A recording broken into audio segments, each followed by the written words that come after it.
Assalamualaikum warahmatullahi wabarakatuh. Perkenalkan, nama saya Erden Syaputra Pasaribu dari Fakultas Hukum dan Syariah Prodi Perbankan Syariah. Baiklah, presentasi saya berjudul tentang sejarah pemikiran ekonomi Islam pada masa Rasulullah SAW. Yang pertama adalah saya akan menjelaskan biografi Rasulullah SAW. Nah, pada tahun 570 Masehi, Nabi Muhammad lahir dari pasangan Abdullah dan Aminah saat Makkah sedang diserang Raja Abraha dengan pasukan gajah. Pada tahun 555 Masehi, sekitar tahun ini, Nabi Muhammad SAW menginjak usia 25 tahun dan bekerja pada saudagar perempuan kaya Siti Khadijah.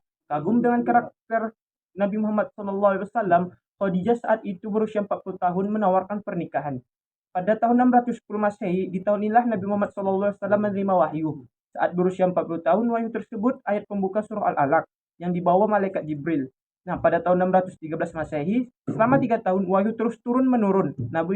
Namun, Nabi Muhammad SAW membatasi diri untuk membicarakan hal tersebut.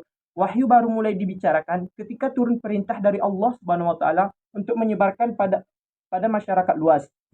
Tahun 619 Masehi, Abu Thalib, paman Nabi Muhammad SAW meninggal, yang kemudian digantikan Abu Lahab sebagai pemimpin Bani Hashim.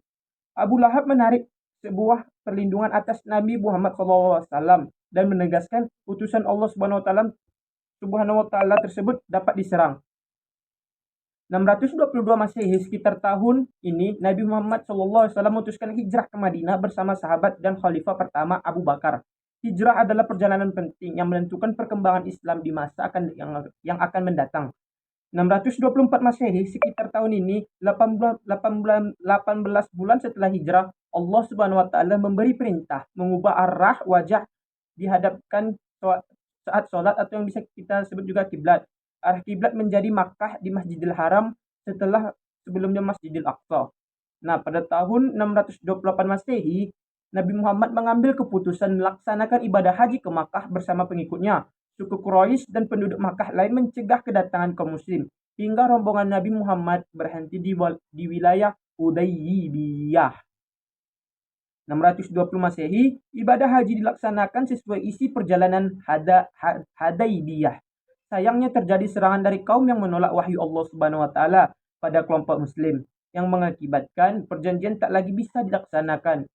Pada tahun 630 Masehi, Nabi Muhammad memimpin pasukan untuk merebut kota Makkah bersama sejumlah sahabat dan orang kepercayaannya. Dengan strategi dan tekad memperbesar pengaruh Islam, Makkah akhirnya takluk dan dikuasai kaum muslim.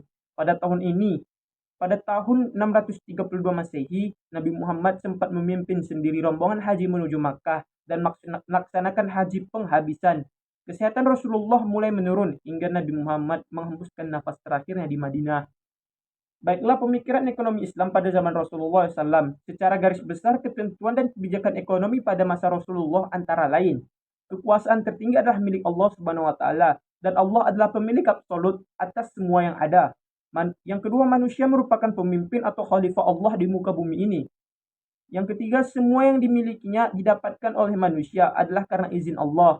Kekayaan tidak seharusnya ditimbun dan kekayaan harus diputar. Yang keempat, eksploitasi ekonomi dalam segala bentuknya harus dihilangkan, termasuk riba.